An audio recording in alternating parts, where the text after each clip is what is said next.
So for whatever reason, the video crashed. Like, I was uploading it, and on YouTube it was 0 minutes, 0 seconds. And I was like, that's funny. That's weird. Let's I refresh the page and everything. I checked on my photos where I film on an iPad, by the way, a tablet, or an iPhone.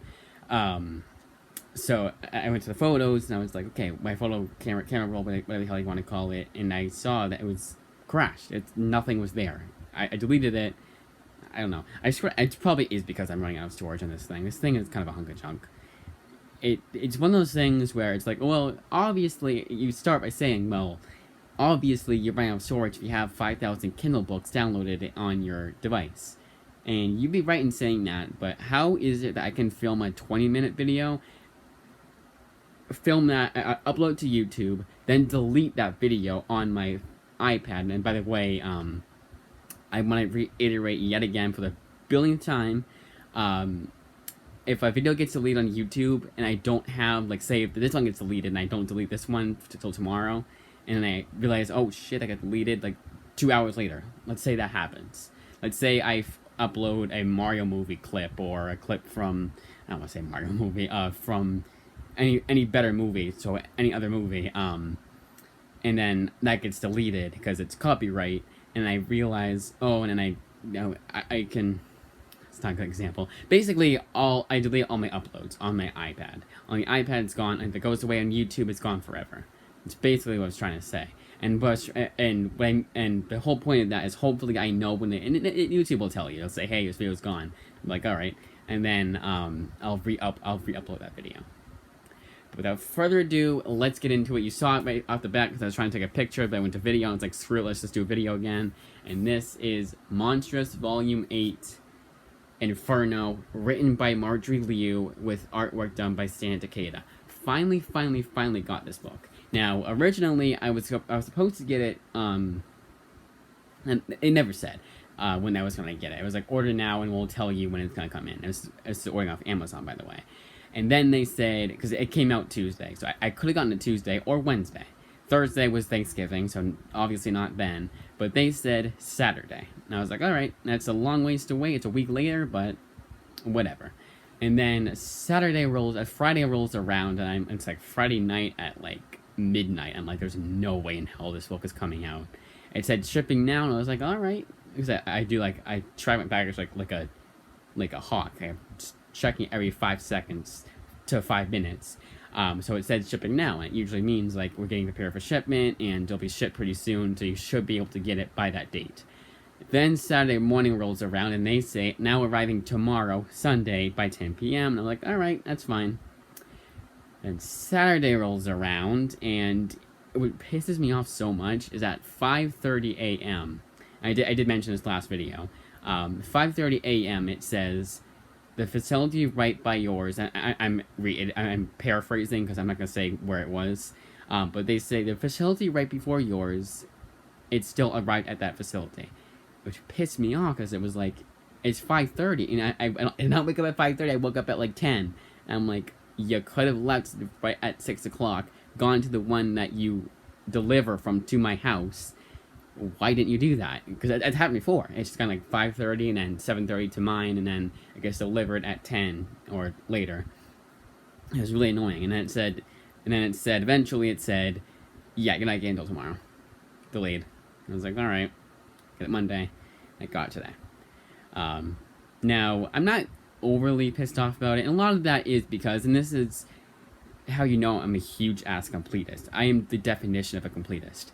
When I know that there's a lot of series that I'm not going to get the next volume of, because I know that this series is like 2 issues after that volume. So this one collects 42 to 48. 49 is solicited for February of next year, 2024. Now, if it said if issue 49 was out already and issue 49 was going to be in volume 9, I probably would not have picked this book up. A lot of that has to do with my budgeting. I don't want to get a bunch of volumes like Radiant Black. I don't want to get Radiant Black Volume 4, and issues 20 and 25 are out already, and Volume 5 won't come out until February, which that is actually what's going on with that book. And it's just one of those things where I was like, why waste money on that? Why not get something that's all in one, like Heart Attack, which I got this month, or pitch in and get Skyward, chip in and get Skyward, or just all in one, it's a hardcover, a series I really liked. Yeah, they have all the softcover volumes in my local library, but I can get the hardcover, and I don't have the hardcover, and I don't mind buying it myself. All that Inta print too. I was talking to Amazon, so I got at this perfect time. It's one of those things. So a lot of that had to do with how patient I was. Like if it was for Skyward, I'd been pissed. Especially because Skyward went out of stock, and I would have been like, "Ooh, when are you gonna get it?" Was Amazon gonna screw me over and say, "Oops, we didn't have, we never put in a request for you. You're not getting it. Here's the money back though, but you're not getting it." I didn't want that to happen for Skyward, obviously. So I'm glad Skyward came in and everything like that. So that it happened with this book rather than Skyward. And this was a pre-order too, so I knew I was gonna have to wait a little bit for it. It's better than waiting until December 1st to the 3rd, which is what it's at right now. So there you go. And actually, at one point, it was like 2nd to the 4th. It kept changing. I would gotten lucky, technically, if I, of the 3, if I had to choose, I would be, it was November 30th to December 2nd. But it's like, damn. I wanted to say this is a very well sought after series. I think a lot of people are still reading, the few people that read comics, that's probably in their pull list. Like, it's probably popular enough to where if it would be made into a movie, there would be a lot of buzz around it. Kind of like with Invincible. Almost the same, like, fan base as Invincible, like, almost the same amount. But yeah, 42 to 48. Now, this is 42 to 48. Everywhere else on this list is on Amazon, Image Comics' official website. It says 42 to 47. And I got issue 48 because all signs pointed to Volume 9 not collecting it. And it has happened before. There was a series called that Texas Blood that was missing. I think it's still missing issue, what was it, 13?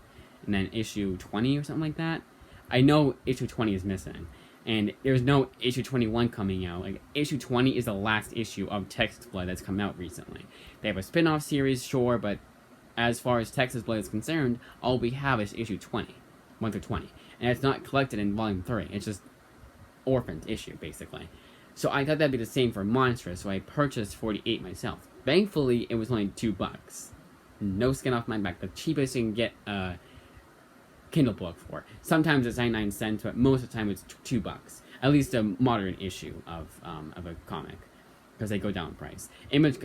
Everyone but DC is good with that, and Boom Studios. Boom Studios and DC are like full price or $1 off, and Image Comics and Marvel are like, hey, when the trade comes out or when it's been out for a long time, it's $2. Some of them aren't. There's a Black Widow book that I was thinking of getting by Ralph Macchio. That's still $5. There's no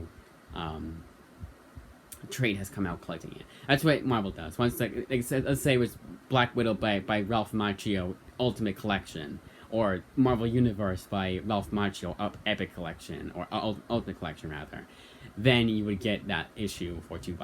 By DC Comics, they have books from Rebirth from 2016 that are still full price. But anyways, Monstress Volume 8.